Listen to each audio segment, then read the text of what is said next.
Yeah, I don't know about y'all, but I just paid my taxes and they got me. Oh, they got me good. Oh, they got me real good. I was wondering if they would get me. And then they were like, no, we didn't forget about you. We think you're special. We would never forget. And I know they charged me extra. They got me charged me extra because they know I won't survive jail. So they're like, he gonna pay it. Just write a number. He'll make it happen. It's been great traveling this week. I've been able to go to Milwaukee, Madison, now Minneapolis, and everything. When I was in Madison, there was something sort of curious that was happening. You know, I like being in Minneapolis because y'all smile an appropriate amount. You smile when something good is happening. You know what I mean? When I was in Madison, there were so many errant smiles. There were people just looking forward like, huh. I've never been in a city. I told them this too. I told them this to their face. I was like, y'all all walk like you walk into the light. Like, this is crazy. I try to be a jolly person, but this is insane.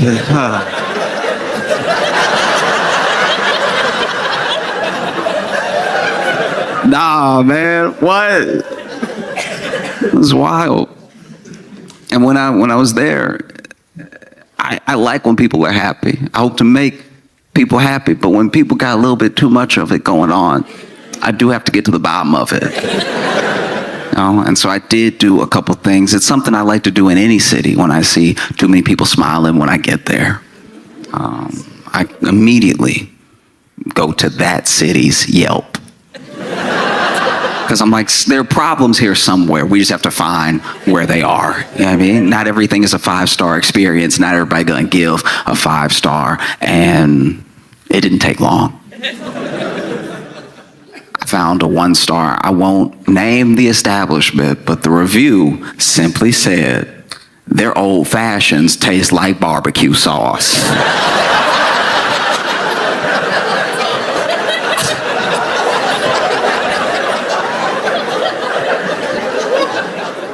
Let's be clear about something. You have to have such a fundamental understanding of how old fashions and barbecue sauce taste to take a sip of alcohol and go, nah, that's Sweet Baby Ray's. I know Sweet Baby Ray's. When I taste it, you're not slick just because you thinned it up a little bit.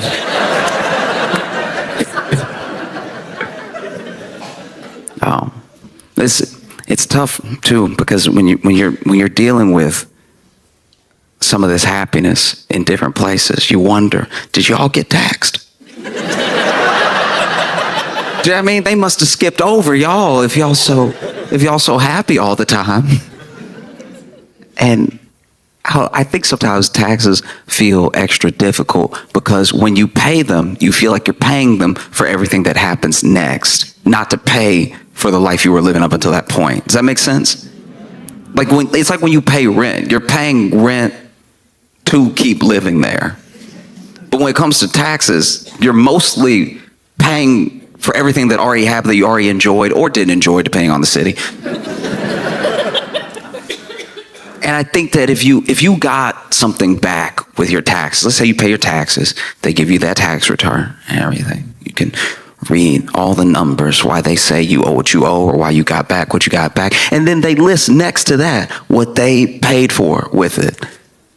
That might make people feel a little better, you know, because we don't know where our tax dollars go exactly. So then something happens and you feel like you're paying for that and you're like, this isn't what I paid for. And somebody should tell you, oh no, this isn't on you. That's not, that wasn't your money. You know what I mean? Like paying taxes as part of a country feels like when the bill comes and you got to split it, but you only got wings.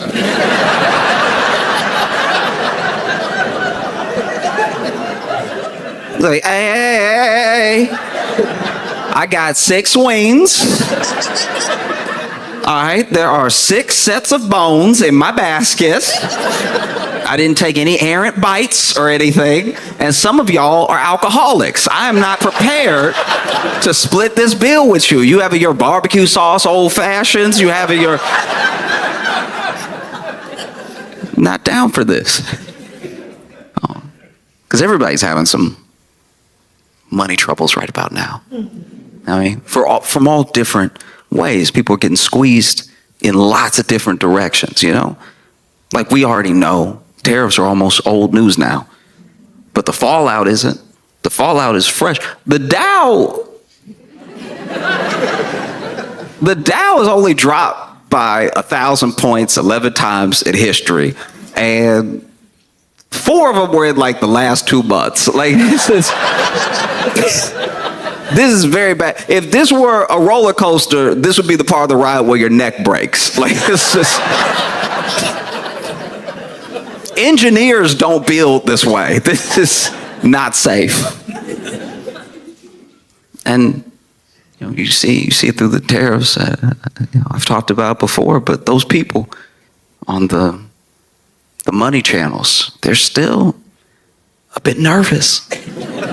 Still freaking out, you know. They still come on every day. One of my favorite things about watching them now is they talk to us like we're the news. They're there doing the news, but they looking right in the camera like, I don't...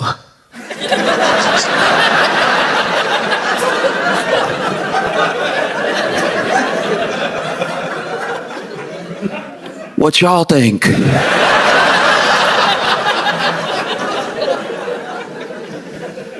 Oh, it's bad. You know, like just this week, you know, you had people losing money in all sorts of ways. I mean, Christy Noah.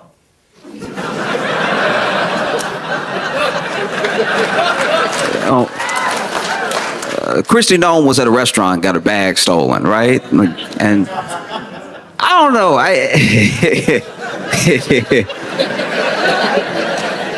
It is wild. Okay, because then you have to... Okay, I'm trying to figure out how to put this. Okay, so then when you report your bag as stolen, right, and you got to list the contents of your bag, you know, her bag had her driver's license in it, had her passport in it. She had $3,000 in cash in her bag. $3,000 in American dollars. $3,000 in cash. What you doing, Christy? That's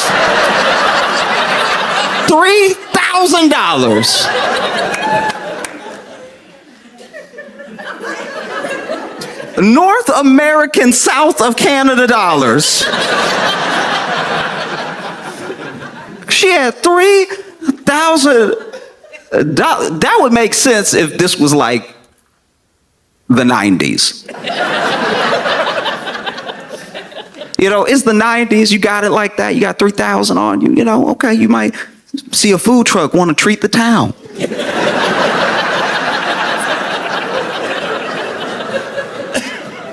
$3,000 in cash in 2025. $3,000 in the year of our Lord Apple Pay.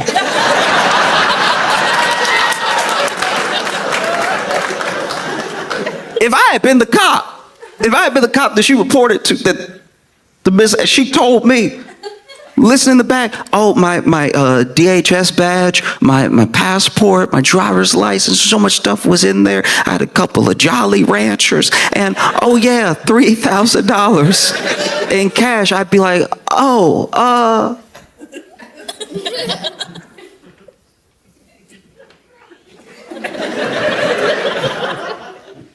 do you rap or something? Like, why do you have that much cash on you? No, she had $3,000 in cash, but the kicker for me was she had a bunch of blank checks. I don't even have to, yeah. You still write checks. In 2025, You just got that blank check on you just in case something pop off, and $3,000 in cash isn't enough. This is the most prepared to be mugged individual I've ever seen in my entire life. That is insane. You already got $3,000 in cash. Imagine you pull up on Christy No, you're like, give me everything. And then she's like, here. You about to walk away. And then for whatever reason, you don't know why, you just feel led for one moment. You look over your shoulder back at her. And she got a pen.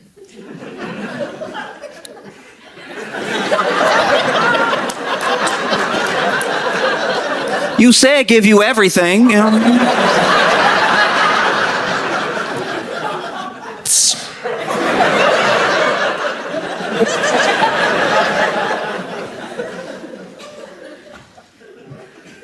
A bunch of blank checks. I don't even know if the thief would know what to do.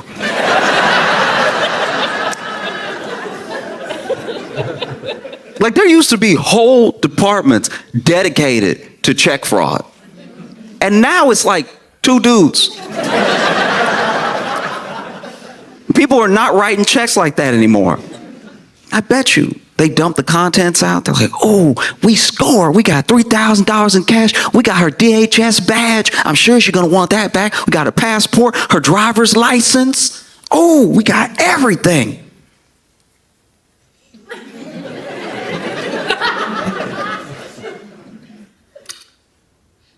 Why she got a bunch of little papers with her name on it? Some people so conceited.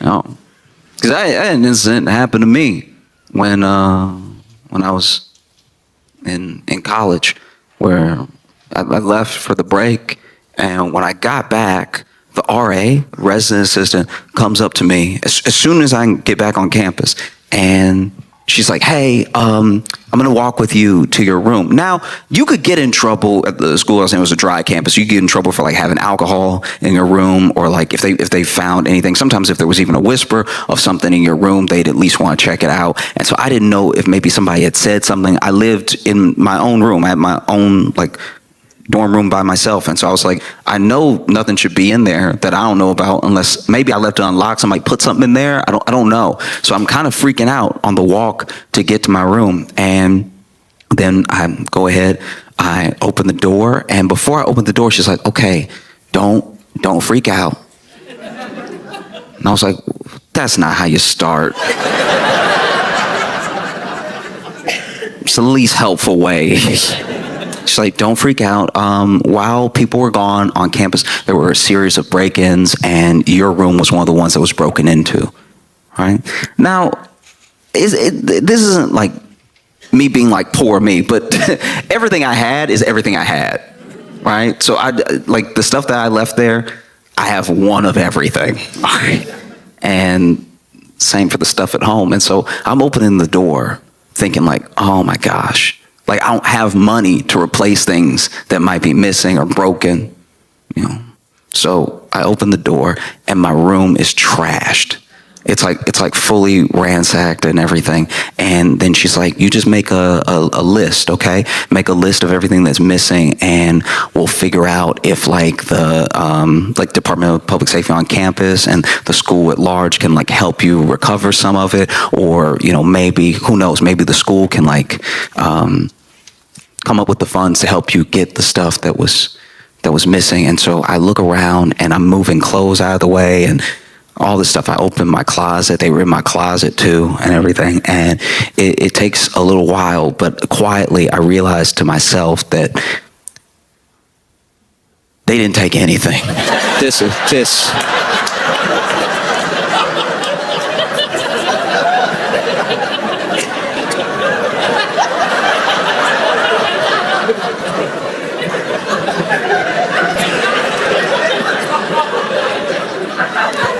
Do you know how embarrassing it is to get your place broken into? And a thief is like, I'm good.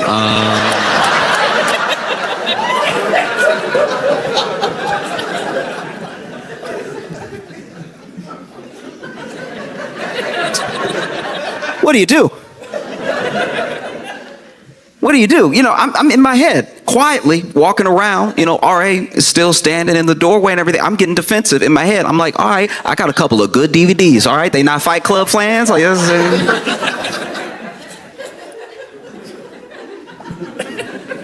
no, I got a PS1. I know the PS3 is out, but I had a 1. They could pawn that. You know, they don't even have imagination. So finally the RA is like, so, anything? And I was like, yeah, they took my Gucci watch. I had 2 Chanel bracelets. You gotta put the bracelets down. Please write the bracelets down, okay? And I had about $3,000 in cash. You know?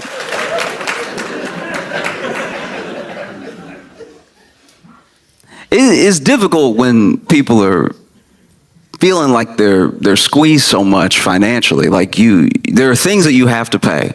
But the thing I guess that gets me sometimes when it comes to paying tax, I feel like some of the reluctance around it is that it feels like you work all year and then you get taxed for this money that's going to be spent on a bunch of things that you didn't agree to. It less like you worked all year and it's to pay for the things that we already enjoyed. Does that make sense?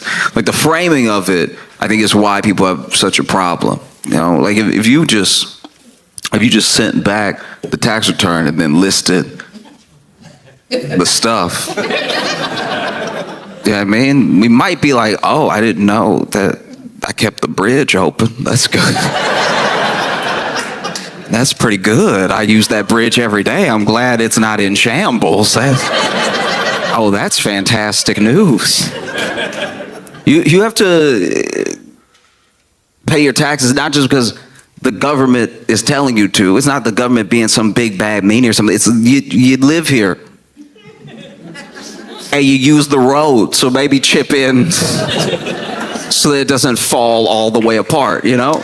And like that's not to say, really quick, that's not to say that I just pay my taxes blindly and love it and never question where it's going, because it is your money as well, so you deserve to have some say in where it goes. That's why we elect people to Congress. You know, it's why we pick the officials that we pick, even on a local level, because we're like, you work for me. You are my employee, and here are the things that I want to see. These are things that I don't want to see.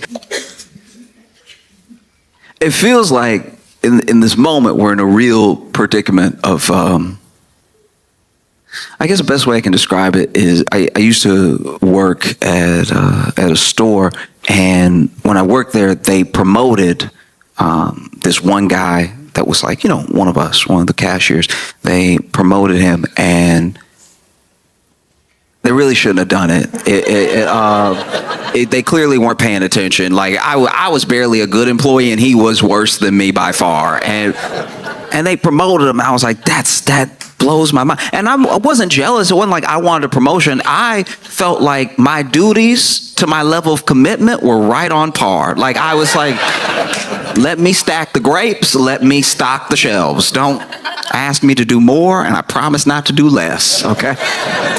No. Yeah. But he was actively bad, and they promoted him. And a good example was he wanted to go to business school, and one of the assistant managers said, oh, I used to go to business school. Like I graduated from business school. I tell you what, I will give you all my old business school books. I don't know how much of it will transfer, how much it will actually help you, but it can get you started before you actually start school. You might be able to learn some of the basic concepts. It'll help you, right? And that was a very nice thing to do. He didn't need to do that. I respected that very, very much. He saw somebody with a dream. He wanted to help them along, And so he gave him these books.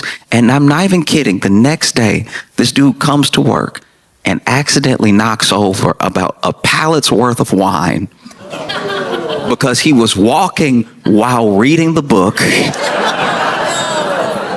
The book, I'm not even kidding, was called How to Understand Business. And this is who you promoted. You know, we're in the business of selling groceries. We buy groceries from places, we hold them until people want to buy them from us, and then we sell them to them. We're in the business of buying and selling groceries. He will stand in direct conflict with our ability to buy and sell groceries. And you've promoted him. We're in a similar predicament now.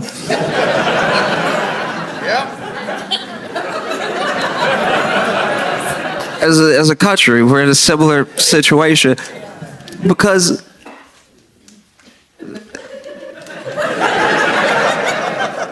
Pete Hegseth got in trouble again for the same thing from before. Basically, if you're not familiar, a bunch of people who are supposed to were using the app Signal to, talk about war plans. And, quick gist, they accidentally invited a journalist, and then the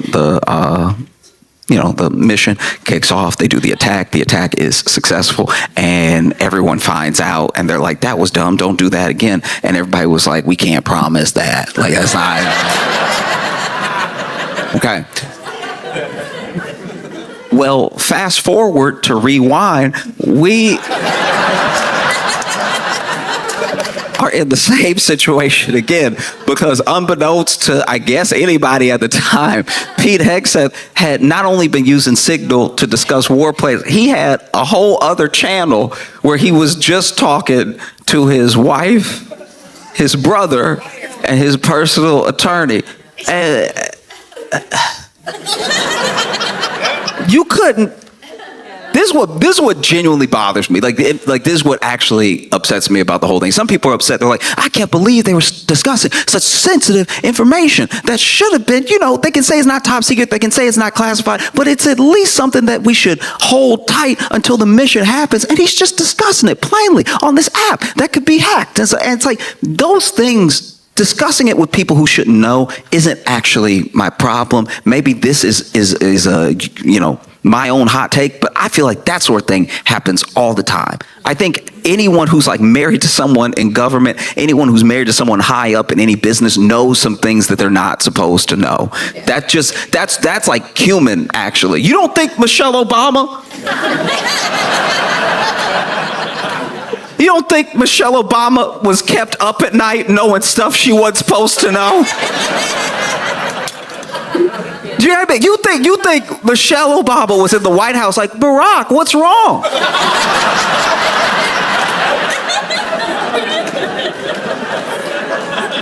And then Barack was like, it's classified. No, I don't think that happened. I'm sure Michelle was in the White House minding her own business, eating a veggie plate. Barack halfway kicks open the door. I've had it up to here with them. Okay? They want to kill everybody. They want to blow the world up. Now you sitting there, you Michelle, you like, oh, I don't even want my carrots anymore.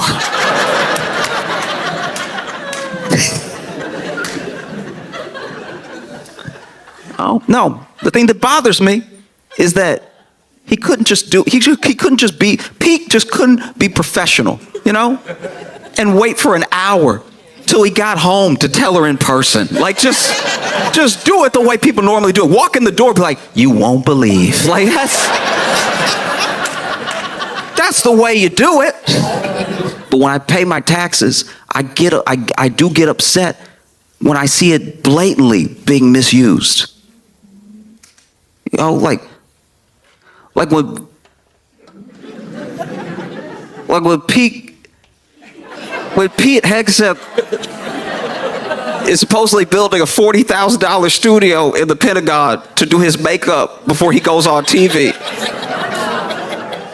I'm like, that, if even $1 of that is mine, I'm very upset. Like, I'm not saying I'm the whole 40, but like, that's so insane. Secretary in the makeup room. Should he be at war? Like,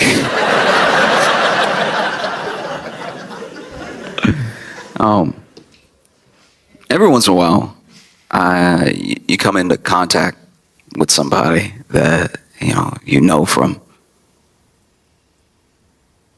in a personal way, and eventually, maybe this has happened to some of you.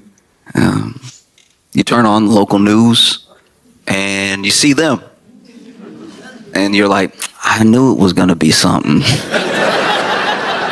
You know what I mean? Maybe it's the 8 o'clock, the 10 o'clock news, but they did something. You see that mug shot and everything. When I was in Chicago, I worked with this dude at our job, in the break room, we had a light sensor for the light switch. So you could just press it, lights come on, or, if nobody was in there or if you didn't move for long enough, lights go off, right? And one day, I'm walking into the break room, take my break, lights are off, I walk in, lights come on, and he's sitting there, already in the break room, eating barbecue. And let me go out on a limb right now and say that if you eat barbecue in the dark, you are a murderer, okay? You're already guilty in my mind. If you are that comfortable with bones in the dark, there's no telling what else you're capable of. If you are that comfortable slipping and sliding on your teeth and tongue, barbecue is messy enough in the light. You should have seen his face when the lights came on.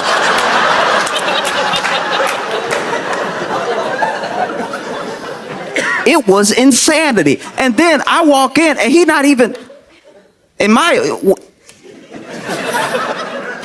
it were me, and that happened, because I try to put myself in his shoes. I try to be empathetic. I'm like, okay, let's say you eating barbecue in the break room on your break, right? Kind of a heavy meal for a 15-minute break, but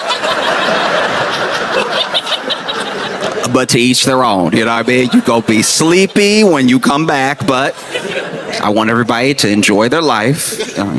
So let's say you're eating barbecue in the break room, and you are somehow doing it so still.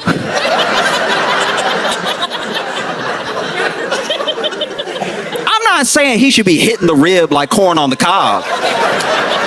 You know what I mean? I'm not I'm not saying he should be digging into it with his face. Like,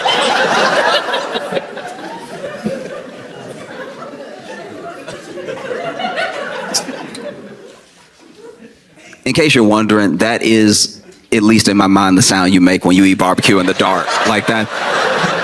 If you eat barbecue in the dark, you don't eat it like the rest of us. The rest of us chew like civilized people, but if you in the dark eating barbecue, you are wilding out. You're doing whole other sounds and effects that the rest of us don't do, you know?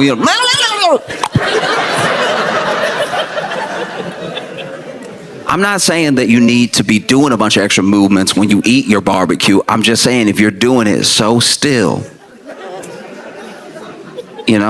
munch, munch, munch. Munch, munch, munch. Munch, munch, munch, munch. Munch, munch, yum. Munch, munch, munch, munch. If you're doing it so subtle that a light sensor, that technology was like, ain't nobody in the room. And then they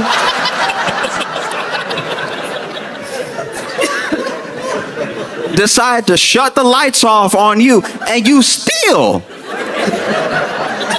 did not feel led to change the conditions of your meal. If you were eating barbecue in the break room and then the lights go off and you're like, that's even better.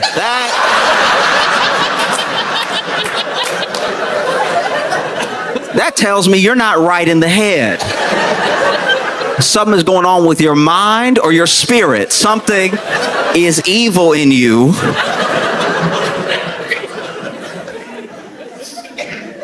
Munching away. And then you think to yourself, oh, what if someone walks in? What if someone walks in and feels like, this is awkward.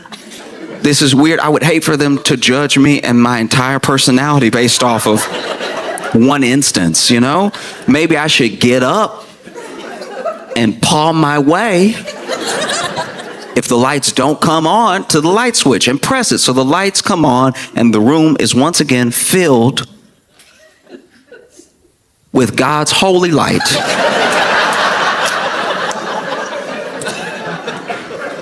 I even tried to extend that olive branch and be like, you know what? He probably didn't want to get barbecue sauce on the switch. You know what I mean?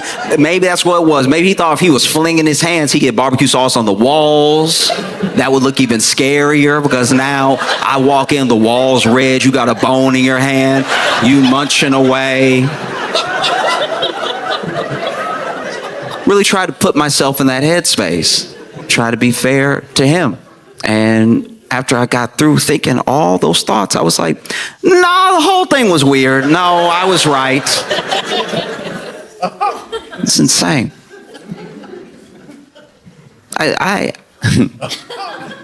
Okay.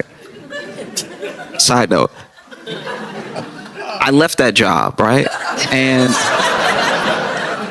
one day I was catching up with a different coworker. I was telling them what happened, right? I was like, hey, I was super weird. Like I get in there and, you know, he been in the dark, so he wasn't fazed. It wasn't like something just happened and I walked in right after or whatever. And they were like, oh, you know what? I didn't want to tell anybody, but the same thing happened to me. Which means on a different day,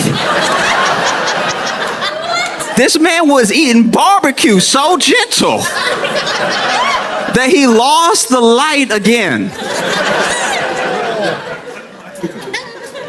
And this dude, okay, so look, so my coworker told me, they were like, no, okay, so when I walked in, that light, I think, was genuinely broken because I walked in and it was still dark. Like it didn't just come on because I swung the door open, right? So we at least know now he didn't turn the lights off on himself. Because I did worry about that. I did worry that man took his break, went to the break room with his barbecue, knew what he was about to do, knew how unchristian he was about to behave. Set the barbecue down on the table and was like, nobody needs to know. But yeah, so apparently there was a problem with the light in the break room, and they were like, yeah, but when I walked in, he was eating the barbecue and I'm pretty sure he was choking. Which would make you feel bad for him for a second, until you really put yourself in that situation. Because if you walk in to a dark room, you assume nobody's in there. And the sound of someone choking on barbecue in a dark room does sound like a demon. It does sound. If you walk in and start. No, do it real quick. Close your eyes. Close your eyes real quick. I want everybody to close your eyes. Close your eyes. Close your eyes. Close your eyes. Piece of brisket getting caught in the back of your throat, and now you sound like Beelzebub.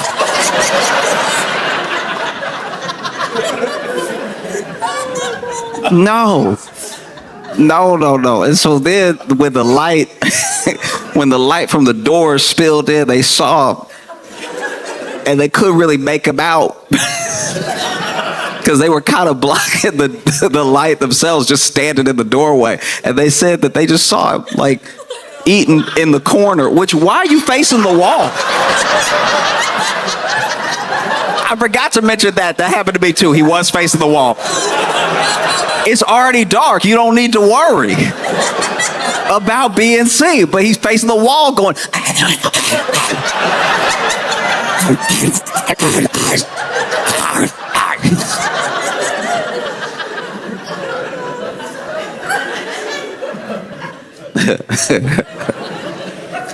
I was like, what did you do? What did you do when that happened? And they were like,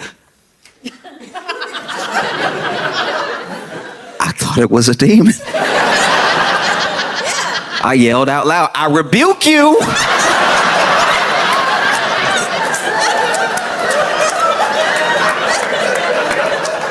And then I closed the door.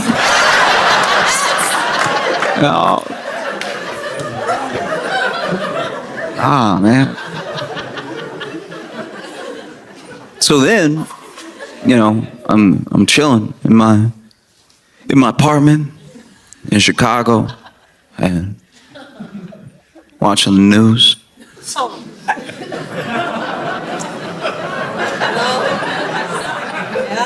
And I see a mugshot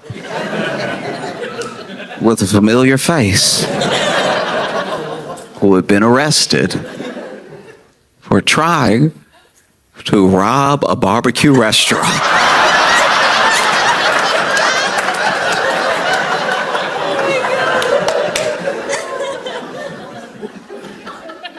It's especially tough right now because I think people are getting squeezed from more angles than we thought was possible, right? It's like, wages aren't increasing, jobs are hard to come by because of layoffs. Some of the layoffs are like the seasonal layoffs when, companies restructure and everything, things that we're actually used to. But then some of them are people losing their jobs in government. Some people are losing their jobs in the private sector in place of potential like AI advancements and stuff, all while you have the tariffs going on.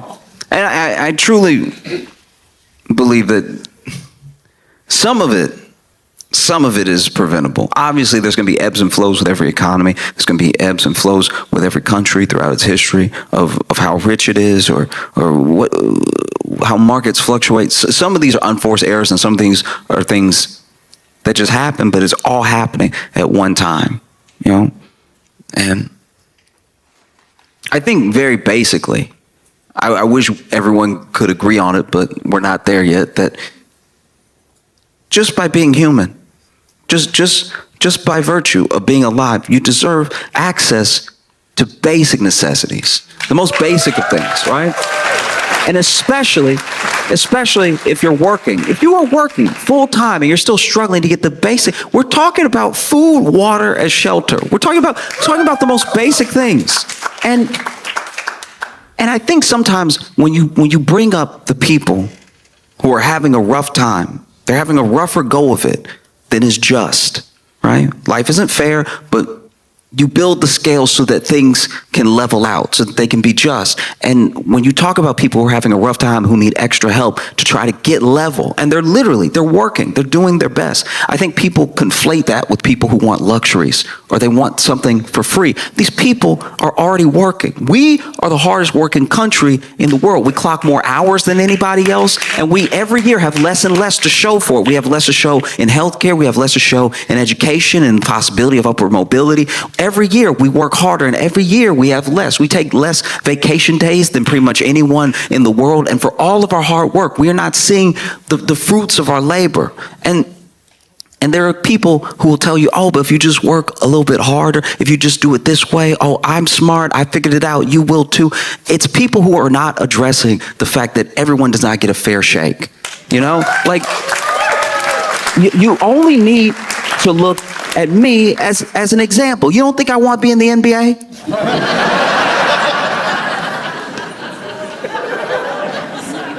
I did everything that I was supposed to do. I ate my greens. All right, I shot the ball. I did the running. I did everything. But trust me, if I show up to an open tryout and shoot my shot for whatever team will have me, they will be calling security. All right.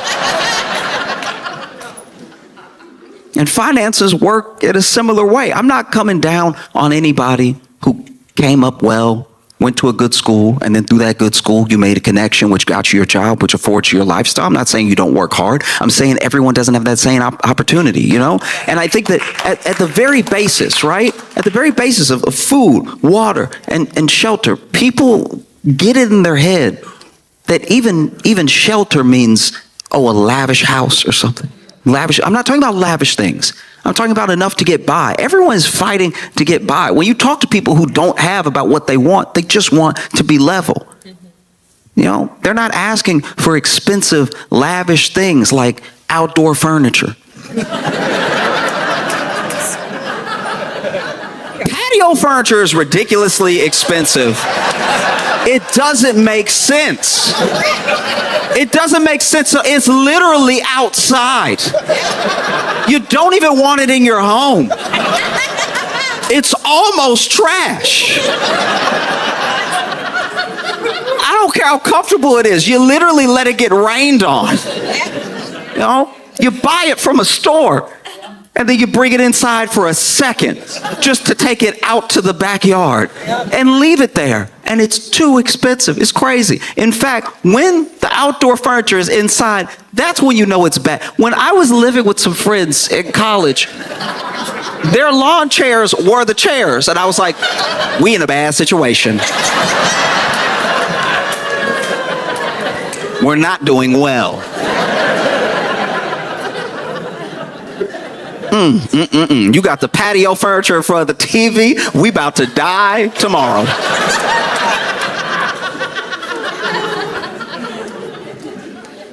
Whew. Yeah. You know? It's bad. It's bad. And it shouldn't be this bad, you know? You work, you pay your taxes, those things should come back to benefit you. And it's still, there's a narrative that's going on that's got all of us really going after and arguing with each other. As if there's limited resources, as if there's limited money, as if there's limited opportunity, and we know there's not. We know that there's actually plenty to go around. Even with the hundreds of millions of us that are in this country, there's plenty to go around because we know how much billionaires have. Because they make it known how much they have, you know? Like you see how much land they own and you're like, that is a lot of people could live there. That's crazy. Or you know that CEO that said he wanted to own all the water? It's like, that's something you keep to yourself. What a sociopathic thing to say. Oh, I want all the water. You can't even drink it. What's wrong with you? That's what kills me. It's like people think that it's solely government. People think that it's their job. They think it's not. I promise it's not. And what really burdens me, what keeps me up at night, is that these people are siphoning all this money. They siphon it from the government. They get benefits from the government. They get tax cuts from the government. They siphon all this money. They siphon your wealth from you. They siphon it in wages by the fact that they don't increase. They siphon it off of like shrinkflation when they act like they cry poor and then they charge you more for less. They siphon all this money, all to what end? To have a few people have all that money, more money than anyone will ever need in their lifetime. And you know it because they don't spend it. They siphon all of this money out. They are literally parasitic. And then they dress like me.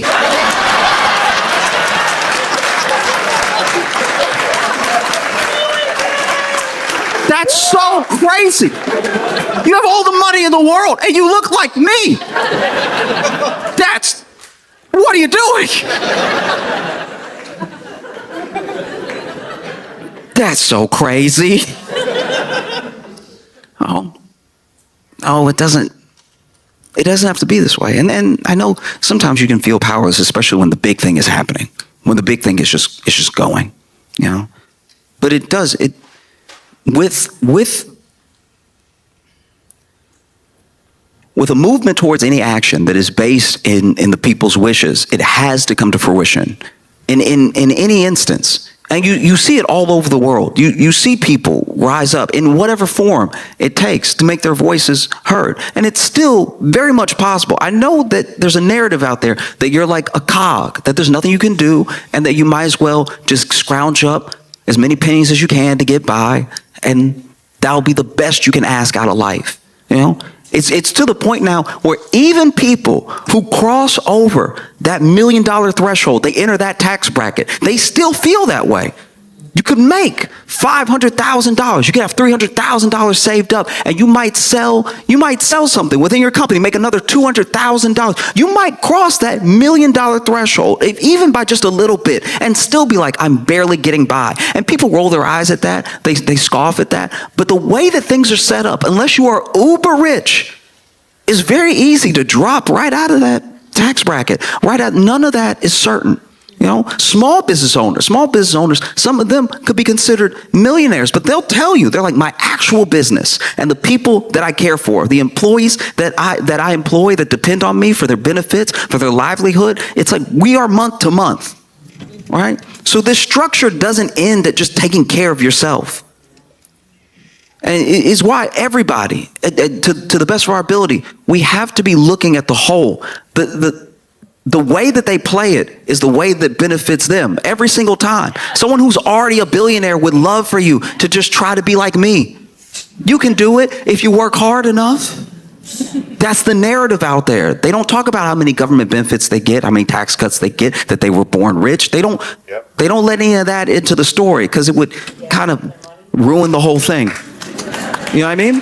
So, you know, it's literally, it's up to you because we're already there. We're already in a place where I don't see how things are just going to get better by themselves. People are putting burritos on layaway. That's insane. That's so crazy. There are apps now that they come to you and they're like, hey, we'll let you finance your lunch, dog. You know, pay $3 now, we got you. And they do. They have you. And they don't let go. And before you know it, it's been a month, and that burrito that was $12 when you didn't have it is $65 now when you're done paying for it. And it wasn't worth it. And it's siphoned more from you. The things that weren't already taken. They can take your wealth. They're taking it now. They cannot take your worth. If you know your worth, if you remember your worth, and you fight for it every day, and you fight for it with who you vote for, you go to your town halls and you speak to them and you let them know, we hired you. You work for us. We pay our taxes. Go tell them that this is done.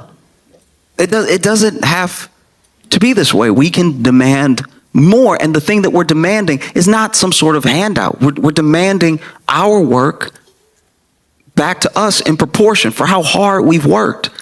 These people believe, they genuinely believe that they built this company up by themselves as if there's some idea truly as a self-made man. It's like, even if you built a company and you ship the things to the people and they love your product and they want more of it and you think you're such a genius, there are people driving that truck. There are people packing up those packages. And then there's the road that you didn't build. You know?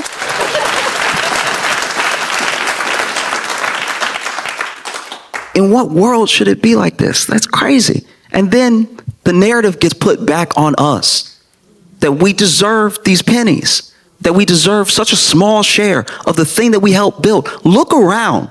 Really look around when you walk around your city. Really look around when you travel. Wherever you go in America, no matter who you are, we built this. We built this together. We built it. And I'm not even saying that these like titans of industry don't hold a part in it. I'm not discounting someone having an idea and through ingenuity bring it to fruition to the point where they employ people, to the point where people depend on them. But there are responsibilities that come with that sort of thing. You know, I wanted to start a candy company and I was like, nah, I'm actually going to be a terrible boss. I'd be a terrible boss, you know, I'd be in there in the candy factory eating all the chocolate, making myself sick, and then when people come to the factory to look at our chocolate, they'd be like, the boss is in the bathroom throwing up again because he's a child that can't stop himself. And that's why I didn't start a business, because I was like, you know, there are other people that are better at it. It's tough, you know, you shouldn't be put in a position where you got to put barbecue that you eat in the dark on layaway. Like that's. I saw that in DC, the 911 operators are what? Oh my God! Y'all don't even know what I was gonna say. What's happening? Oh my God! Trust me, this is gonna go somewhere good. Just let me do the show. Oh my God. For a split second, I was like, are y'all gonna come up here? Like this feels like the last thing Chris Rock saw before it's just The 22 of you just, Wow, okay, all right. Well, 911. Or they're basically starting a program where 911 operators are going to get $800 if they go to all of their shifts, right? If they don't call out, if they don't miss a shift. And I didn't know that this was that much of a problem, right? Because when you think about it, 911 is a pretty hard job to call out of. Yeah, I mean, like if you work at 911 and you're like, hey, I can't come in today, and they're like, why? And you're like, oh, it's an emergency. It's like,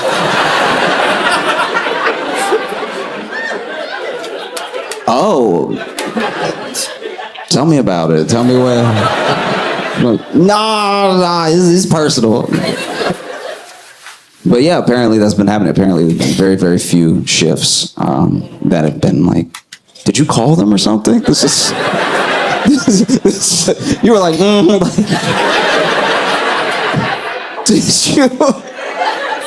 did something happen to you personally? Or? It's just a frustration I have with the city. Like, oh, okay. Oh, you just don't like it here. Like, you got a bigger thing. You got a bigger... Yeah. But to be fair, when you call them, it's because you're finna die. Like, it's... Gotcha.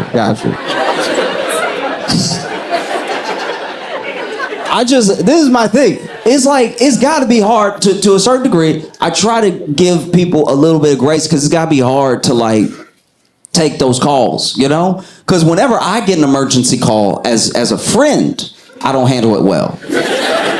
You know what I mean? Like when my friend calls me as if I'm 911, calls me as like, oh my God, I need you to come pick me up. I need your help. I'm always immediately like, why'd your stupid ass go over there to begin with? Like they're clearly still in the emergency. And I'm like, see, that's why I told your dumb ass not to go over there.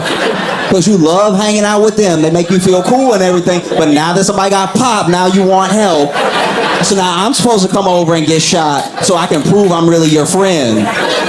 Because notice you didn't call him. You called me, all right? Because you knew he wouldn't come. Now I'm sending an Uber driver over there just with a note to be like, don't wait long. Like if he doesn't get in, then he not there. So I get it. I get how it's got to be one of the hardest jobs because you're taking the emergency, but you're also powerless, right? You can send somebody the way I sent that Uber. And to be fair, you know, when 911 sends somebody, they know that they're the emergency service. My driver thought he was picking me up. My friend running up to the car. He's over here like, for Josh? He's like, yeah, whatever.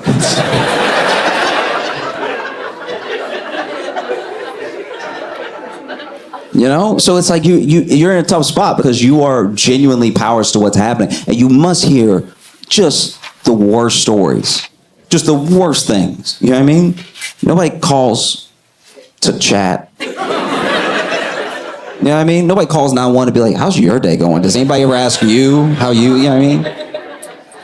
I will say that. Okay, I'm digressing for a second, but it does make me mad. As much as we are surveilled. Why when you call 911 they don't know it's you? Do you know what I mean? Like I get so mad. Like I've only had to call 911 a couple times in my whole life, and then they're like, 911, what's your emergency? Like, what?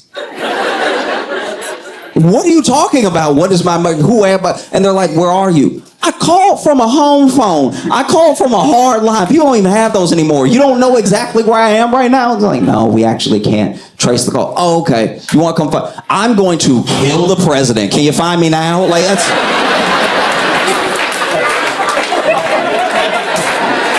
that's insane.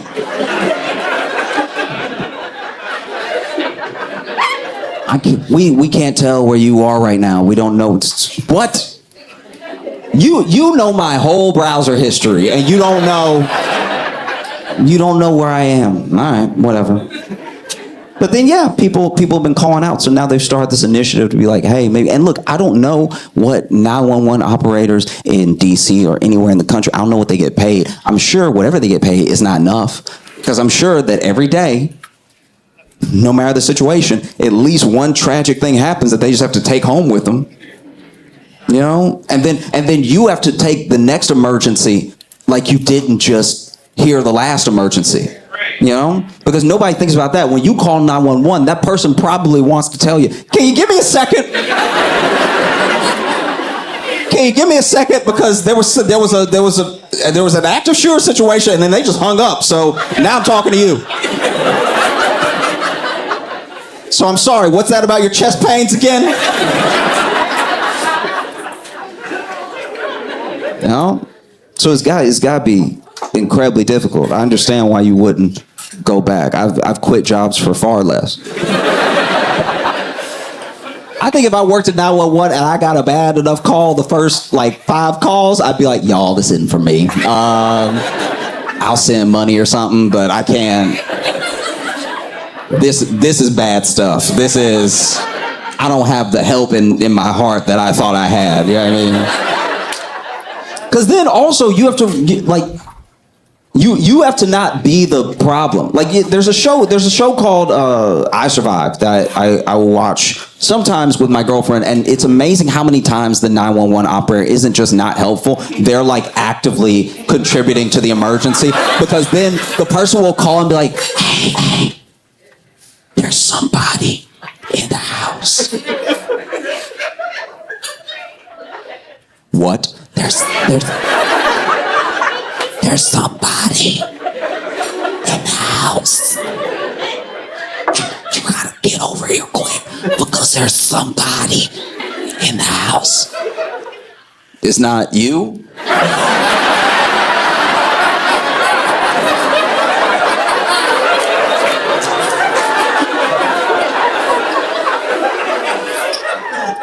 Somebody plus me.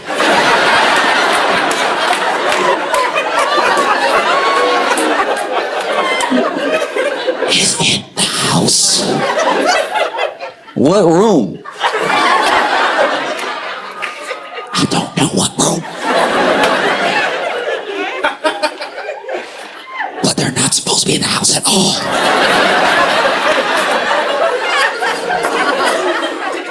Speak up, I can't hear you.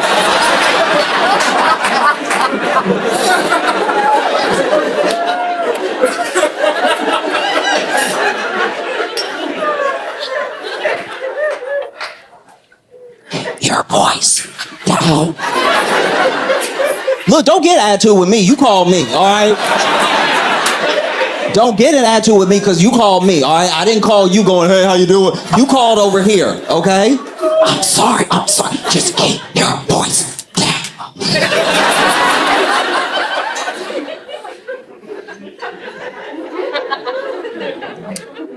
So it must be hard. It must be hard because you're trying to help and you could be hurt. Because then also you hear stories of people who were like, yeah, I called 911, but they couldn't hear me.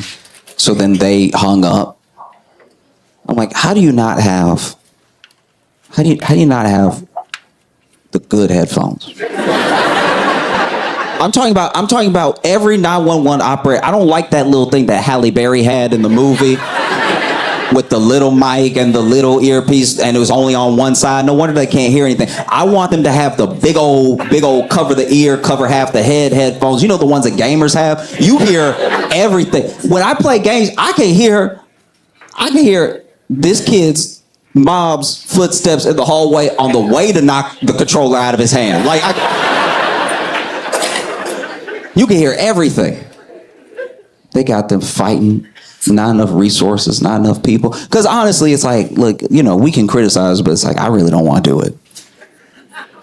You know, like, I think if people want to get it, like really understand, I think everybody, I believe this for a lot of jobs, but I think that everybody should have to take 2 911 calls.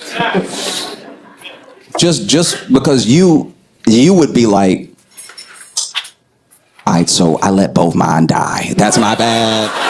I didn't know how to handle it. I panicked. I just started crying while they were talking, so I didn't take in any information or anything. That's my bad. I won't criticize as much anymore. $800 for all of your shifts, just because you still get paid, and then an $800 bonus if you make it to all the shifts. I don't know. I think that maybe let's try it. Let's see. You know what I mean? I feel like, I heard, okay, I did not know this person, but I heard a story one time from a friend when I lived in Chicago, who his cousin worked at 911, and then he called out, which I didn't even know they were allowed to do back then. I thought you had to really go in every day, or they would give you a total. They'd be like, hey, listen, this is how bad the day was without you, so.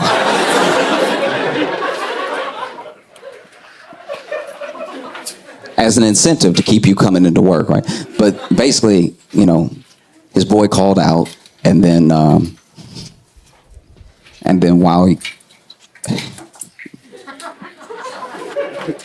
called out, and then okay, y'all are gonna judge me, all right? He called out, and then he got into a car accident, right? And so he wasn't driving, his friend was driving, and it was just it was a fender bender, but it was a bad one. And so then he went ahead and called just in case. And then when he called, apparently they were like, 911, what's your emergency? And he was like, nigga, it's me.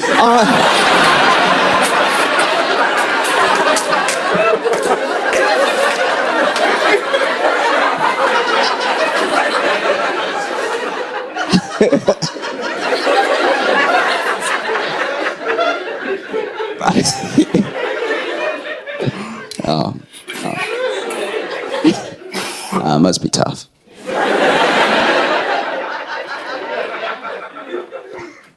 In Chicago, there's a lunch lady that was arrested for stealing $1.5 million worth of chicken wings.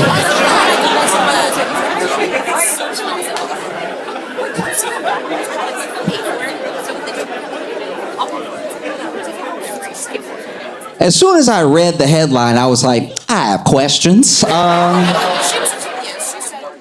many is 1.5 million chicken wings? Because are we talking the price of specials? You know what I mean? Because if those are 50-cent wings, we're talking about millions of wings. No? Or are these the more expensive wings, the nice wings that got some real girth to them? You know what I mean? Maybe they're $1 each, $1.5 million worth of chicken wings. And this was basically during the pandemic. She was in charge of ordering the food, right? And so she would order the food, and she started ordering the food, but then ordering some wings on the side, right? Like any of us. And so she started a whole hustle with these wings, right? And she drove the cargo van, so it was the perfect crime. She's the one ordering the food, and then she's the one picking up the food. So she was ordering the cargo vans, she was using the cargo vans after ordering the food. So she was basically taking the billing, but she was keeping the meat. No one knows where the wings are. Yet another mystery, right? Because any number of things could have happened with these wings. And I want to be clear about something. The program that she's ordering the wings for is for kids who are doing remote learning but still receiving a school lunch, right? So some of those kids, there's a chance that some of those kids went hungry off of her scheme, right? Which is sad. It's terrible. And it made me wonder what made it worth it? Getting all these wings, right? Did she have a side business? Was she going up to a wing stop? Hey. Anytime somebody's a criminal, they whisper in my mind. Hey. You deal in wings, I deal in wings. I got some wings outside. fell off a truck. You don't ask any questions. You make a little more money. And then Wingstop is like, no, we're not going to take your outdoor falling off of a truck wings. No, thank you. Nah, I'm good. And then she was like, okay. I already have an offer at Buffalo Wild Wings.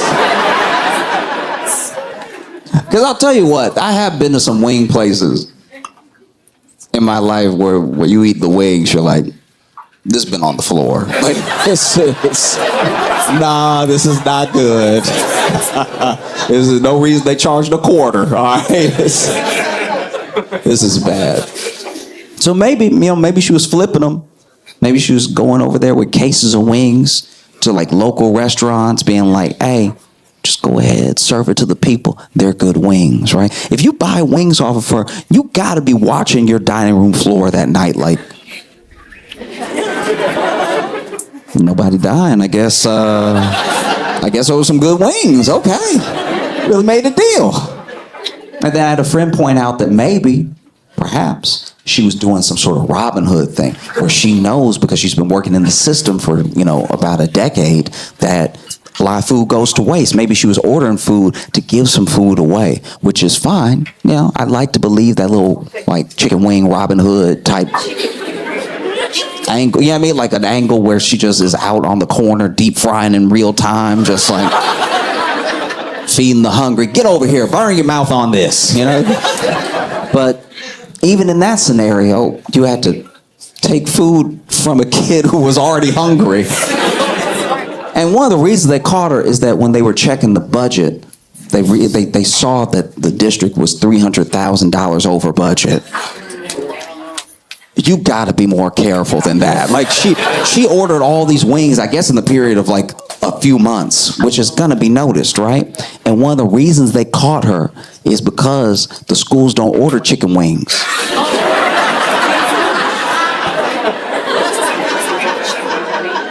Kind of almost feels like entrapment. It was even an option. Like, I wonder when they saw the order if they were like, chicken wing?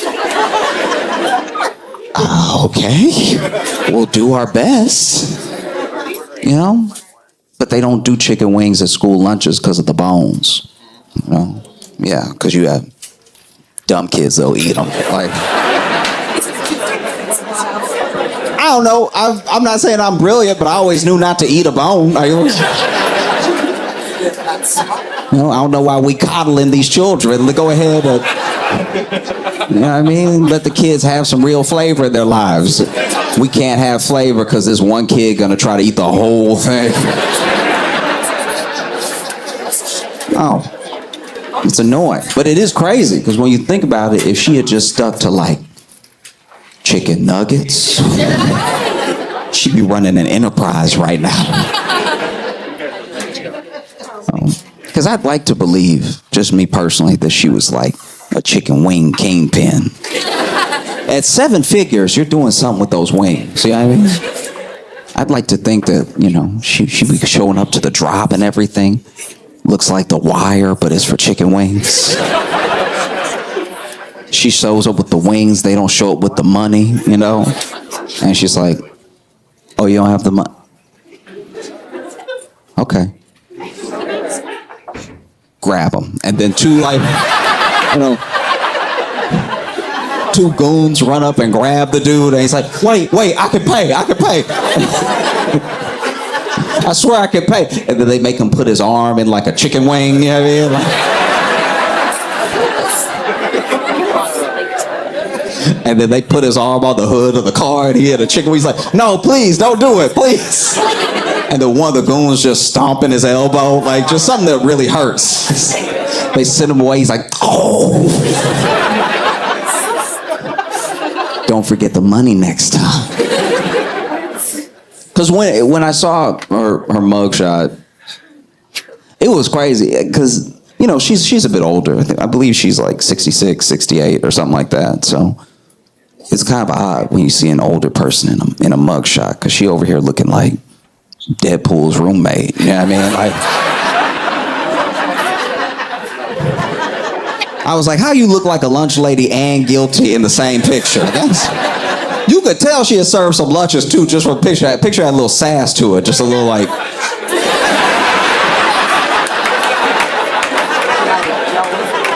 You can tell that's how she be looking at kids when they ask for extra pudding or something.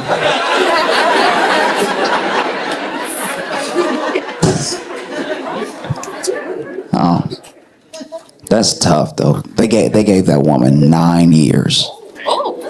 Right? 9 years. That feels disproportionate. You know what I mean? The state doesn't care that much about chicken wings. They don't even care about the kids that much. That's 9 years? Wow. People on Wall Street don't do a day. Like that's 9 years. You know, I think that's too much. If it were up to me, I don't even know if I would have her really serve jail time. If it were up to me, it'd be probation and she has to eat $1.5 million worth of chickens.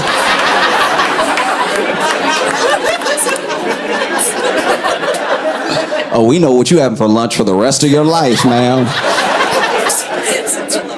6 years in, she's like, I've had every sauce there is. I can't do this anymore. Have y'all seen the Barbie movie yet? Yeah, okay, a lot of yeses, some no's. I haven't seen it yet, but I'm very excited to see it. Mainly because of what it's doing to white women. This is crazy. This is wild. What is happening? Like, I haven't seen it yet. I don't know what's happening in the movie, but white women are walking out militant as hell. This shit is Malcolm X for white women. This is fucking crazy. Dude, all of my white female friends that walk out of the movie are like, maybe we should do something about the Supreme Court. I'm like, jeez. What is happening in the movie? It is wild. This shit is like 300 for blondes that were in sororities. This is crazy. They just walk out of the movie like, I wish a fucking man would try to give me directions right now. I wish. I'm like, oh, okay. God damn. That's wild.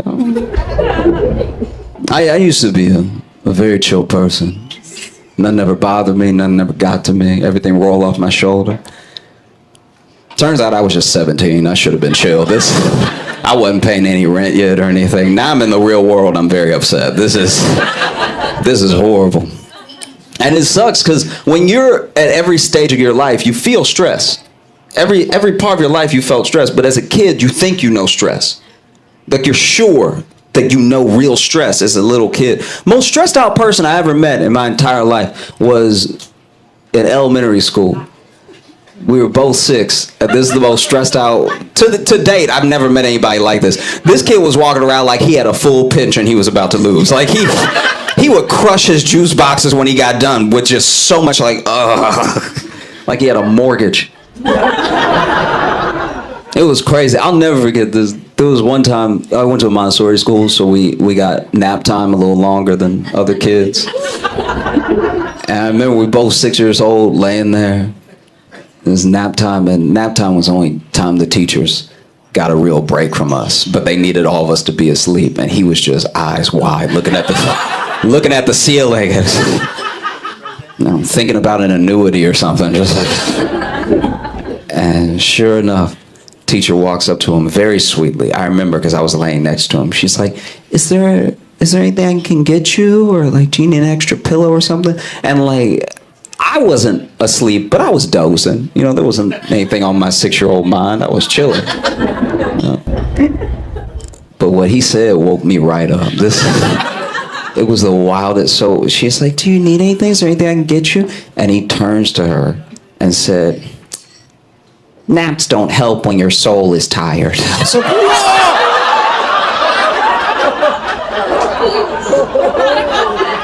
little man, what have you been through? What's happening right now?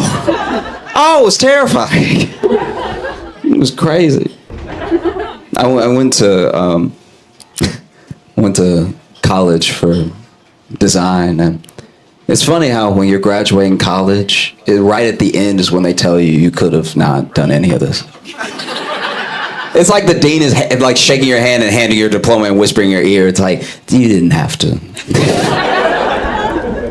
And I remember I was just looking for any job that I could get out of college, and I started working at a grocery store.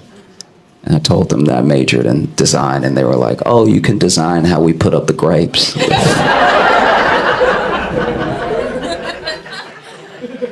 And the grocery store that I worked at, I was in Chicago at the time, and it was a horrible neighborhood. It was very bad.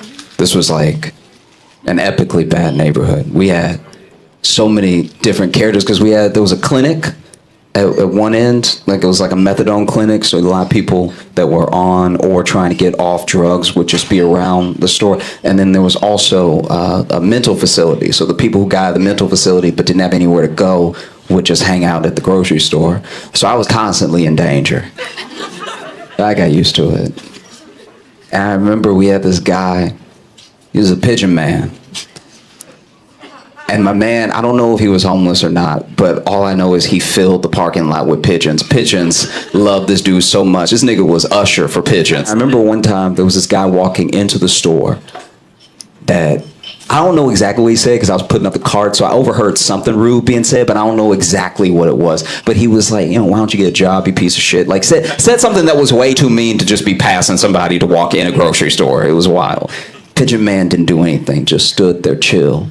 Got a couple pigeons here, a couple pigeons here, just let it go. Rolled her off the shoulder. And then the guy's walking out of the store, and this is gonna make me sound crazy. I'm just telling you what I saw, all right? Basically, that guy walked past Pigeon Man with his cart full of groceries, and then Pigeon Man looked at one of the pigeons and went, and then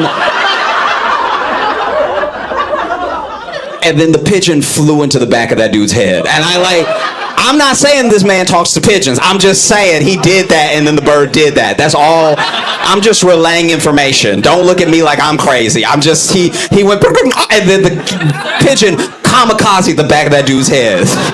Almost knocked that man out. It was crazy.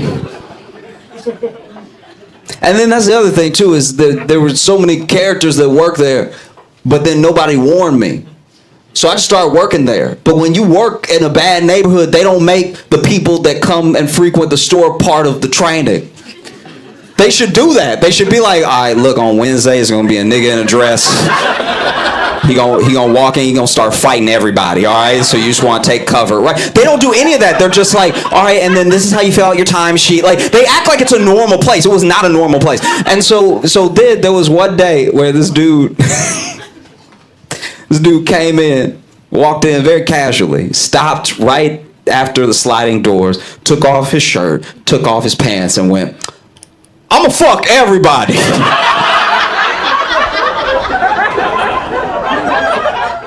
And then everyone started leaving the store. Everyone casually started filing out like it was time to go.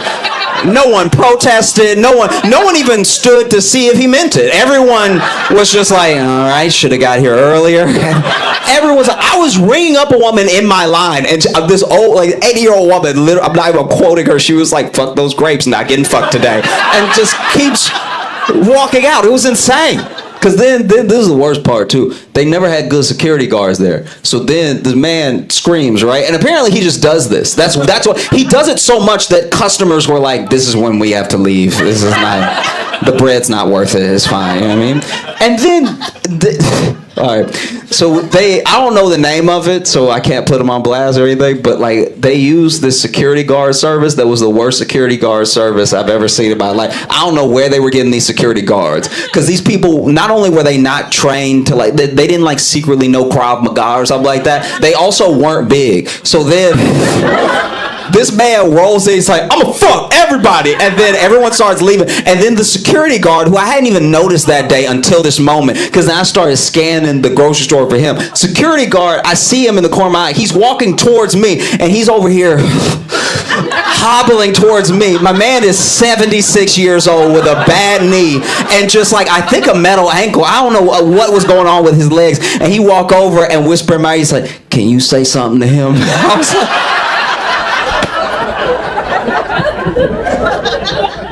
can I say something? I was like, can I say something? I just repeated it back until he answered something. I was like, can I say something to him?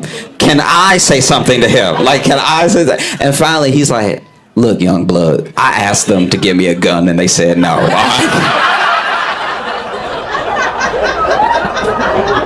They know I can't fight. I would have cleared all this out if I had my pistol with me. And then we just started, like, because the dude is just walking throughout the store in his underwear. And so we're just conversing about what to do. We're literally like, well, look, they pay me to put up the grapes. Like, I'm not really here for all this other stuff. And then he's like, this man is genuinely floating with me. He's like, you think I only live 12-minute walk away? Should I go get my gun? Like, and then we can just, look, I can go get my gun. We can act like you found it, right? And I was like, no, why would I find your gun that's at your house? And then my man said, he said it was a 12-minute walk, but he's like, but you know I walk a little slow, so you're gonna have to hold him down for about half an hour. Because, with this leg, it's been troubling me. It's been raining and shit, so I can't move like I used to. So then I'm gonna go home, I'm gonna get the gun. I was like, it takes you 30 minutes to do a 12-minute walk? He's like, yeah, so it's gonna be an hour. Like, it's gonna be quite a while before I can come. But as soon as I pop him, I bet he'll never be back here again. I was like, are you even a good shot? Like, like, at a certain point, you start considering it. My man is just like walking down the aisles. There's no customers in the store. He left, but he never came back. Like, I don't know what happened to him. I think he quit. I think he quit when he got home. I think he hobbled home, and then he was like, nah. You all were great. Thank you so much. It's a beautiful time of year. Love is in the air. You can tell. You see people smiling at each other for no reason. This is the time of year where you look over at somebody and it's sunny out, and so they look back at you and you both smile. It's not like December. December, you look at somebody and they look you in the eyes and you can tell that they're like, what? But this is a very sweet time. You see all these people getting married. We're getting into wedding season and stuff. In New York, it seems, Taylor Swift and Travis Kelce are getting married. And I've never seen a wedding that had this much sleuthing to it. Like, this is genuinely wild. Apparently, they're going to get married at Madison Square Garden, which already implies you have an extensive guest list.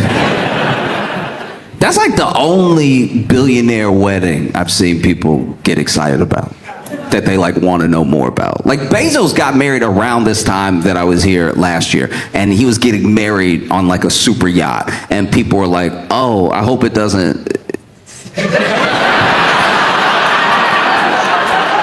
you know what I mean? Like, details about the wedding kept coming out, and they were like, ooh, it'd be a shame if it, I mean, I'm not gonna do anything, but maybe God will, do what's right. And apparently they're building a castle inside Madison Square Garden. Yeah, apparently they're gonna build a castle for the wedding to be in Madison Square Garden. I've never planned a wedding. But if I went to anybody, they were like, I want a castle, I'd be like, ooh, this might be a touch much. You know what I mean? Because people forget Taylor Swift's like a billionaire because she doesn't give the billionaire vibes. Usually a billionaire is like off-putting to look at. I'm just speaking on the most famous billionaires that we have. Like the billionaires that if I say their name, you know them, you wouldn't just be surprised they were getting married. You would be like, someone lets you touch them? That's the general vibe. Like if I was like, oh, Elon's getting married at Madison Square Garden, you're like, ugh, okay, sure, right? But then also thinking about, like, when you look at Elon, you don't look at someone. I don't know. It's surprising he has children, is what I'll say. That's the nicest way to put what I clearly mean. It is. an odd reality to live in where that man has several children by different women. Like, that's also insane.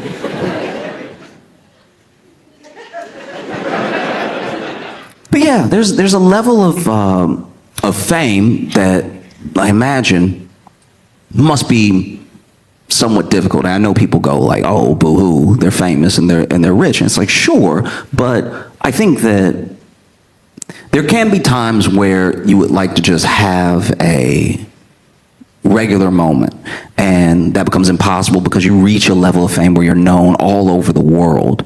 And with being known all over the world, most people are normal people that will just be maybe a little bit excited if they see you, or they'll just notice that they saw you, right? Like, there are a lot of people who would say, "Oh, you know, it's crazy. I think I saw Taylor Swift leaving this hotel," whatever. And then they move on with their lives. But then with that sort of attention comes an economy of people who are not normal, who are excited to exploit you, or who are trying to engage with you in some way to get some of that attention off of you and onto them, or to just sell the amount of attention that they got from you, right? I don't really have these problems, and I'm not saying that I want them at all. You know, like I did Jimmy Kimmel's show a while back, and I was there the same night as J-Lo.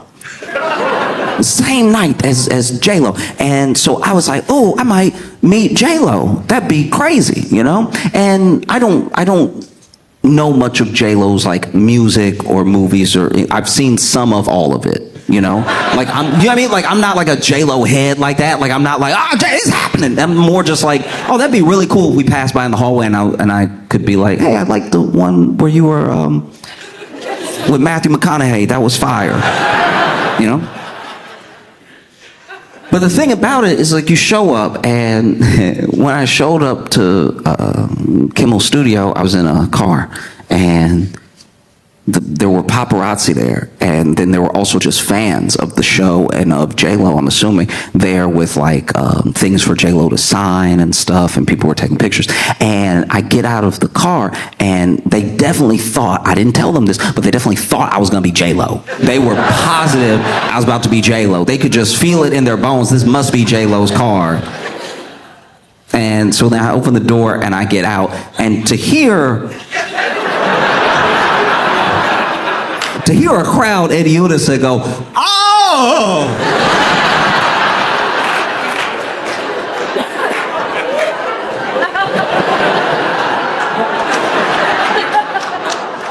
It definitely lets you know how famous you actually are. But so many people are getting married this summer. You even saw that couple. You saw that couple climb the Empire State Building. What is it with New York right now? What is in the water? This couple climbed to the top of the Empire State Building, and like the actual top, like the antenna, like to where it ends. The most dangerous part to climb is what they climbed. I just want to stress this. So they climbed the Empire State Building, and they let this flag loose. And the flag said, "When the power of love beats the love of power, the world will know peace." And there were like five, yeah, sure, yeah, you can. There were like 5 minutes there where people were wondering what this was about, because this is not something that happens every day. You may have a flag on you, you may have a message that you want to get out, but climbing the Empire State Building doesn't occur to most people, activists or not. Even if you suggested it, they'd be like, maybe like a YouTube banner or something. And so then no one really knew what it was about. Some people thought maybe it was some sort of like protest of the administration. Some people thought it was specifically some sort of ICE protest or something. And then they climb back down, not all the way down, just down to the almost top of the top. They climbed to right below the antenna, and then one of the climbers proposed to the other climber. And, you know, she clearly said yes, jumping around, hugging and everything. And I wasn't in New York when it happened, but I can gather from social that everyone saw that and went, ugh.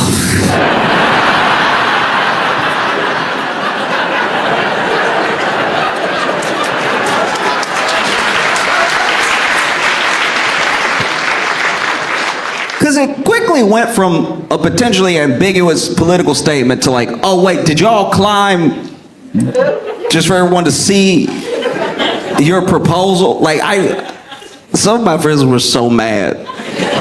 Some of my friends were so mad because they plan on proposing this year. I'm not gonna say which friends, but I have a couple friends plan on proposing this year and they were like, oh,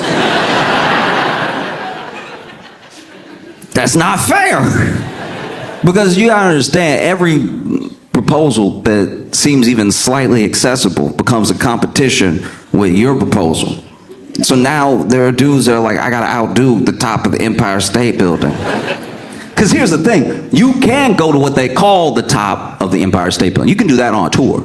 You just go up in the elevator and they'll give you a tour and they'll be like, hey, here's the history of the building. Isn't this so fascinating? And then you can get to the top. It's not the top, but it's like the observation deck, right? And there have been people who have proposed at the observation deck. And so I can only imagine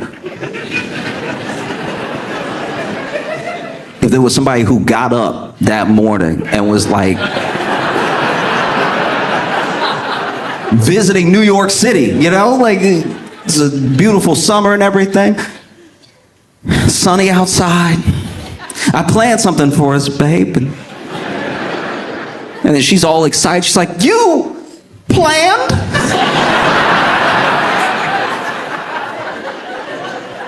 Yeah, I planned something for us. And then he doesn't even tell her what it is. He's like, just get in the taxi. Let me whisk you away. And then they get to the Empire State Building. She's like, oh, I've always wanted to go. Oh, this is amazing. I've always wanted to do this. And you know, we're from a state that's flat, so I can't even imagine how high it is up there. And then they start, taking the pictures, because you can take a picture as soon as you get in there that they give you later. It's almost like a ride. And then they take that elevator up to observation deck. Maybe he even paid extra to go to the top part that they don't tell you about when you go to the top, and just a little extra top, They get that VIP experience, and then they're standing there, and she's like, wow, look, that's Central Park. Look, that's our hotel. It's so low. Look, the sky. Feel like I could touch it. And then he's like, yeah, this is the moment. Because the thing about a proposal that, you want to remember it forever.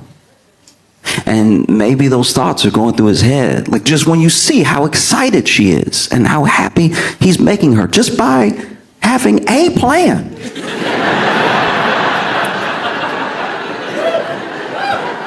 Just like a single. How happy she is. He's like, yeah, this is it. She's the one. She's absolutely the one for me. I can't believe I got so lucky.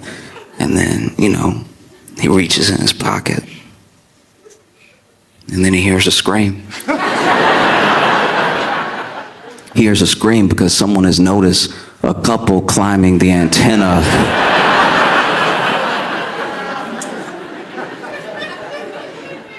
To the top of the tip of the Empire State Building. And he's like, uh-oh. Is that a terrorist? Because they were wearing black. They had their faces masked up. That's some terrorism.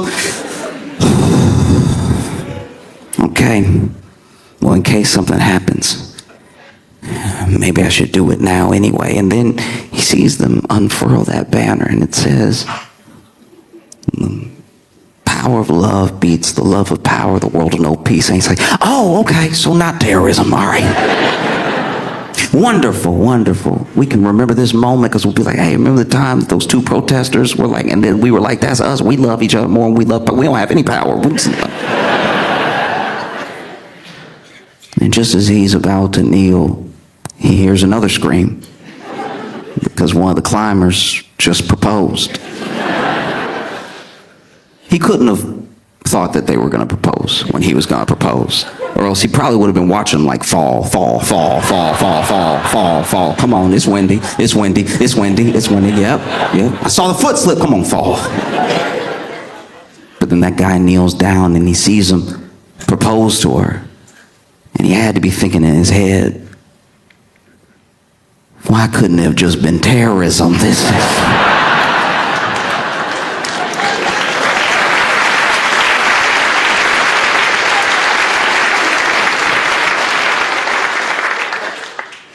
Yeah, my buddy went to went to propose. He's a little older, and so when he went to get down on that one knee, the hip and the knee clicked at the same time. We were over here.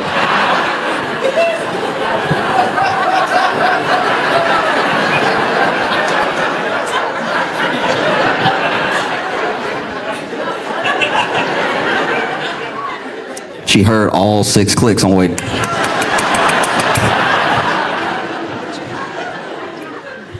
Then my man proposed, and she said yes, and knelt down and kissed him, and then was jumping for joy.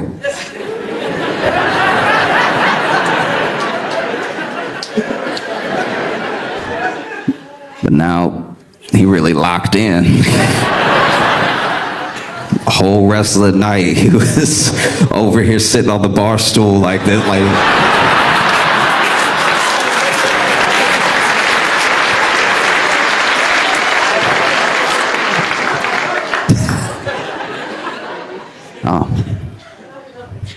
I think back to when I moved to Chicago, and when I was in Chicago, I was pretty broke and everything, so I would just go to shows that were as cheap as possible. Like there was a show that was $5 to get in, okay?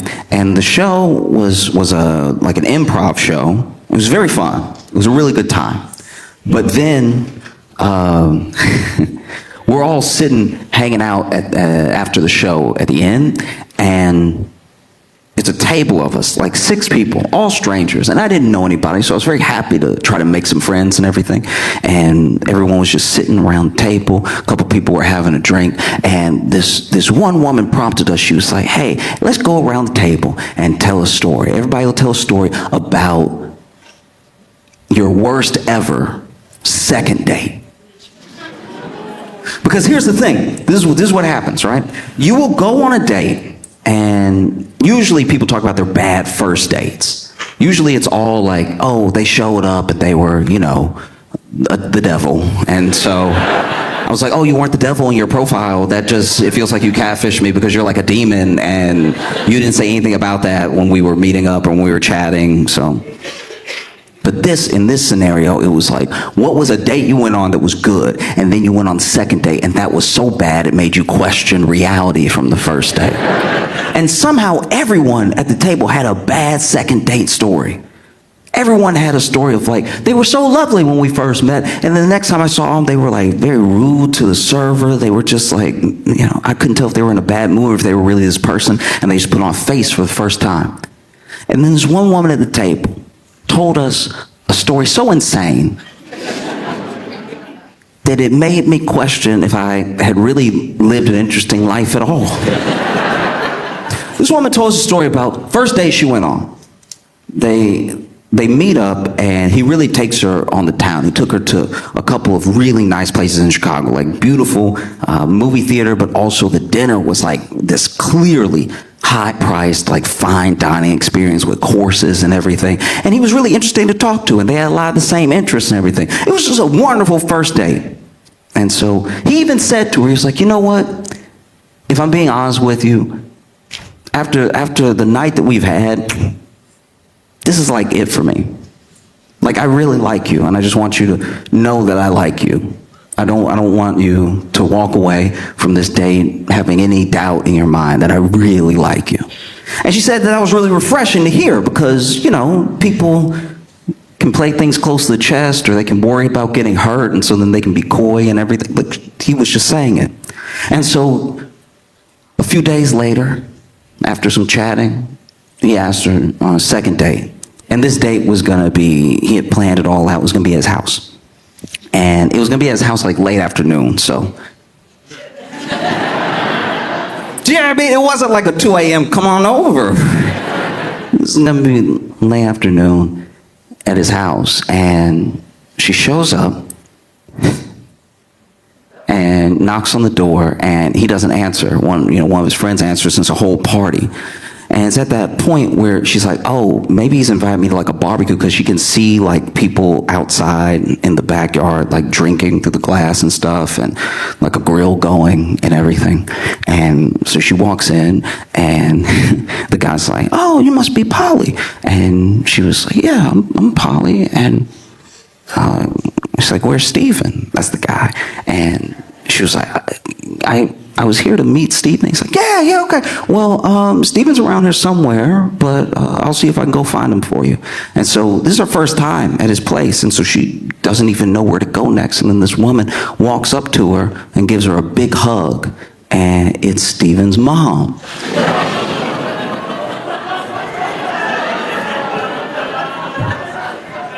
It's Steven's mom, and and she says as much. She's like, oh, it's so lovely to meet you. Steven's told me all about you and everything. And she was like, oh, okay. And she said, when she was at the table with us, it was the first time she ever hoped that someone lived with their parents, because then that would at least make meeting the mother so quickly make sense. And she was like, oh, let me introduce you to Donald. And so she quickly met his dad right after. And she sees a little setup. There's a grill in the back, and there's a little setup. And she can't quite tell what it is, but there's like 12 chairs and a couple tables near the grill. And I think she's in such disbelief that she can't put it together right away. But basically, Steven, for their second date, planned a wedding.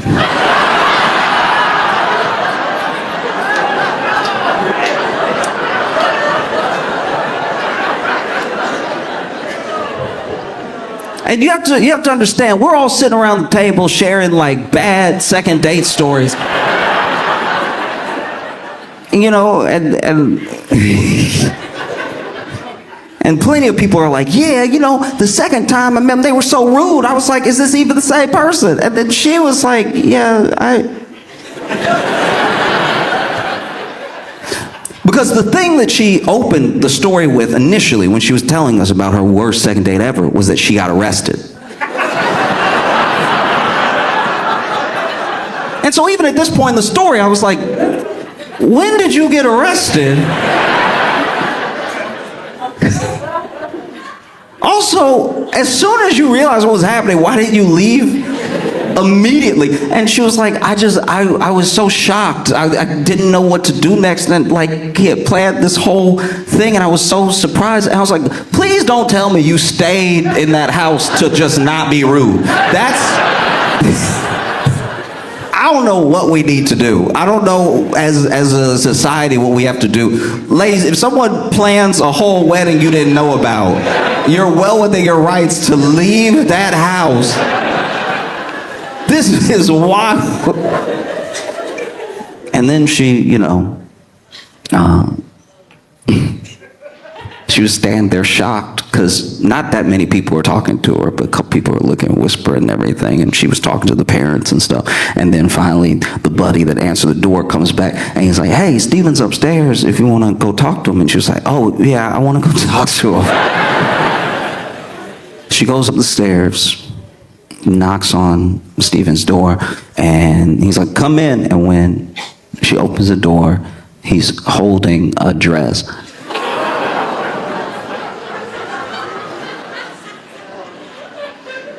And she's like, what is going on?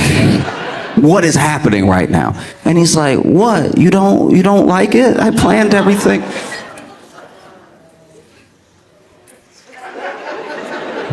I don't know the point at which you realize you're dealing with someone who is not from this planet.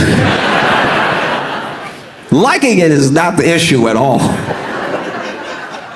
And she was like, we went on one date. And this man said, and it was magical.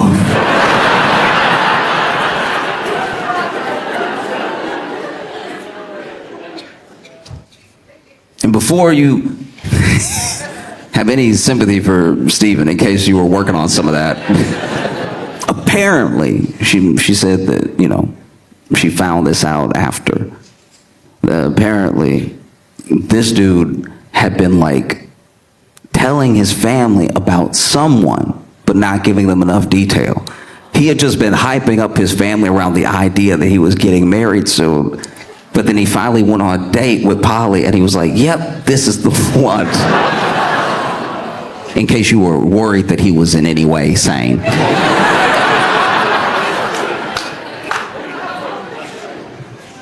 And so then she was like, I can't do this. Like, this is wild. Why would you plan a wedding and not tell me? And I don't know you. I also don't know you. Like, because sometimes people who have lost it will then get you arguing from a platform you shouldn't be standing on. And she's like, I don't even know you enough to marry you. He's like, yes, but I think I love you. And she's like, you said think.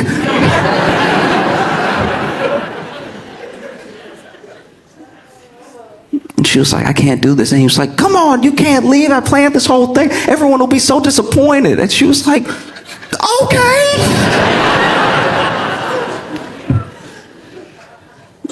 And then, you know, rejection's hard. Even when you totally should be rejected by every metric of logic. But then he gets mad. He's like, come on now. I thought that we had something special. You know, I told them so much about you. And she turned and she was like, what? He's like, I told them so much about you, you know, like everything that you told me and more.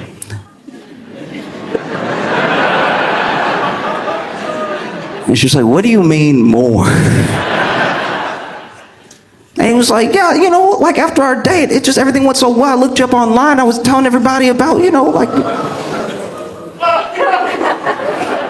And then this is what she told us. She did push him out the window. And so then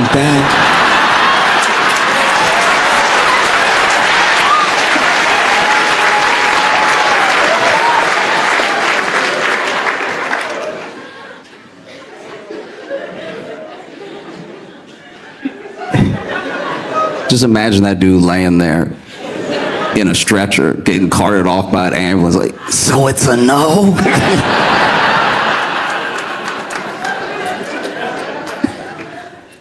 Oh. Yeah. Because it's very difficult to know how much a couple's love is like a performance and how much of it is sincere. And it's not for me to know. I'm not in it with them. But just sometimes, I don't know, you'll be scrolling and you'll see a picture of two people and it's like nice. But then you see a carousel of them that they're all hugging, kissing, everything. It's like, nah, y'all fight. Nah, I can tell. I can tell from the way this picture was taken that one, is not the first take, and two, y'all argued why you were making this carousel. There's no way you have it. Yeah. I even had a conversation once with someone. I was taking a bus and the bus was delayed, and there's a layer of not personal space, but there's just a layer in your mind of like, I'm in my own little bubble when I'm traveling that breaks once there's something to bemoan together. Like, you could go on a long bus ride and not talk to anybody, but if the bus is delayed for 6 hours, eventually you're going to turn to somebody and be like, this is ridiculous, and then that might spark a conversation. Huh? My bus was delayed for 10 hours, and so we're all talking to each other and everything, and I had this conversation with someone, and it truly blew my mind. They said that they were coming back from a wedding where the bride did like a run. Yeah, like really jilted the groom right there. And like right there during the like actual holding hands, like the most important part, the part where you're like 99% married. You know the part where it's like almost done. And the reason that she did it was the night before at the bachelor party. The groom was, dancing with his friends, and they had rented out this entire, sort of ballroom setup, right? And so he and his friends were making like a big show of the karaoke. So it was like some of them were sitting in the audience, some of them were on stage. It was like a proper stage. It was like pretty high. And he got really drunk, and then when he was singing and dancing, he tripped and he fell off of the stage onto one of the speakers. And he had knocked out his 4 front teeth.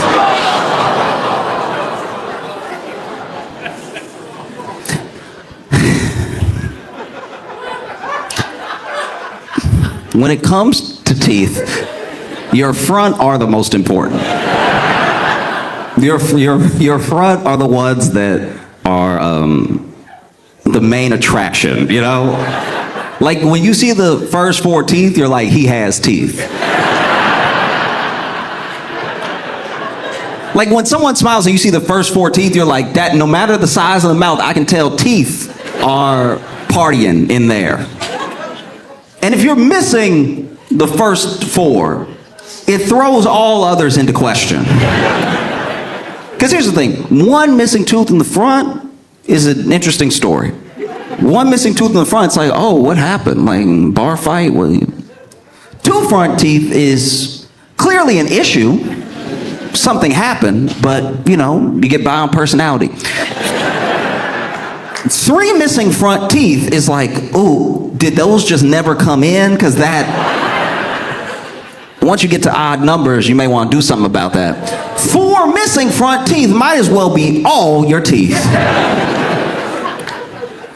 First 4 teeth cover a lot of surface area of the mouth. And so he knocked out his 4 front teeth. And, it's bad luck to see the bride before the wedding.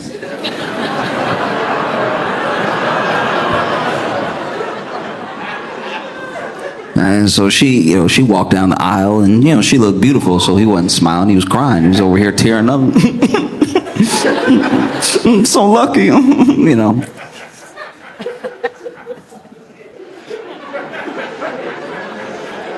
And then she gets up there, and she had heard about the accident. They told her that he fell and he had hurt himself, but he was going to be okay for the wedding. But she was standing there, just over here, standing, waiting to start her new life with her husband. And then the priest asked the first question, do you take? And he said, I do, but the way his teeth came out and the construction of his mouth, it did have a little whistle to it. It did have a, like, I do, and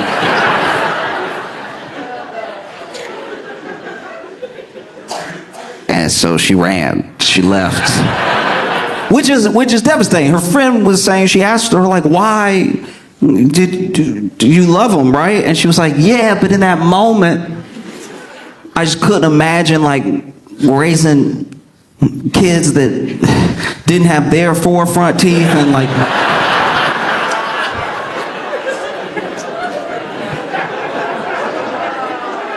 And her friend was like, but he had the teeth. The teeth got knocked out. Why do you think because the teeth came out that the new kids just wouldn't have teeth? That's not how teeth work at all. Actually, I should back up. I forgot to tell you the story that I told about my worst ever second date. One thing, I'm not big on, like, policing how other people say things. But if you're gonna say, don't you hate when? Make sure that thing is something that commonly happens.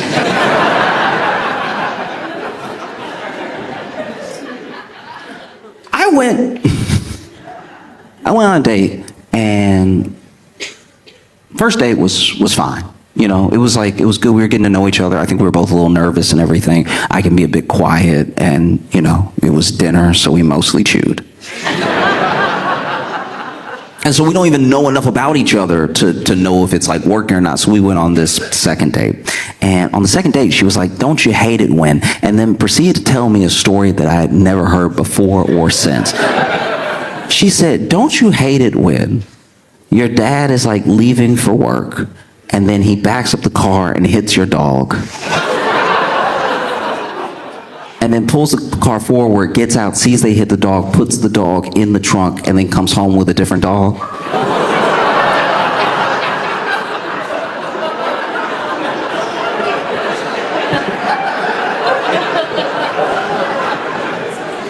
Ma'am, excuse me?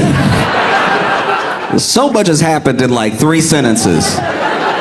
So wait. Your dad hit your dog. And sadly, it seems, killed the dog. Then put the dog in the trunk. And then left and went to work. And then came home with a new dog that he wanted you to believe was the dog. And you saw all this play out, and she was like, "Yeah, I was like, look, you know, sometimes I'd watch him leave if, you know, I was a little kid, and so I'd miss him when he would go to work, and so I watched him out the window, which is how I knew he hit the dog." And I was like, "And you said, don't I hate it when, as if that happened to me too, though. As if I've also had that same experience as you, which I think no one has experienced. Like, plenty of people, that does happen. Plenty of people have accidentally backed up on a pet or something like that. But then to come home, did he go to work? Like, could he have even gone to work? Because here's the thing, this stuck with me. As soon as she told me the story, that man, there's no way he went to work. He had to immediately gone to every shelter possible to find the right dog that looked the same, and then spend the work day teaching that dog its name.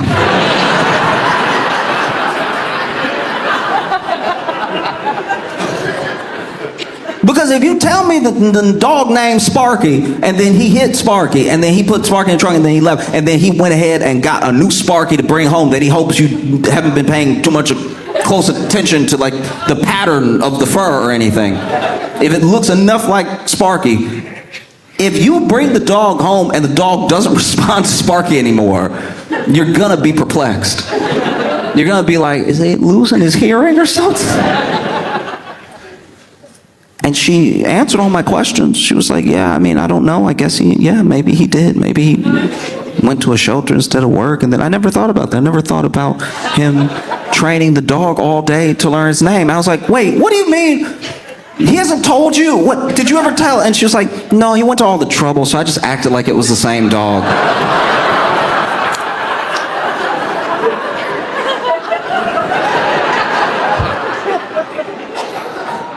What? She's like, "Yeah, I just didn't know. I don't know. I didn't know how to call it out." And he already like seemed so nervous when he brought Sparky home. I was like, "That's not Sparky. Like that's not even my dog." But I started taking up for the dog. I'm like, no. He did a switch face off on you. It can become Sparky if you want, but that's not Sparky. You just never brought this up. I'm like, "Nah, I didn't. I don't know. I just didn't feel like it would do any good."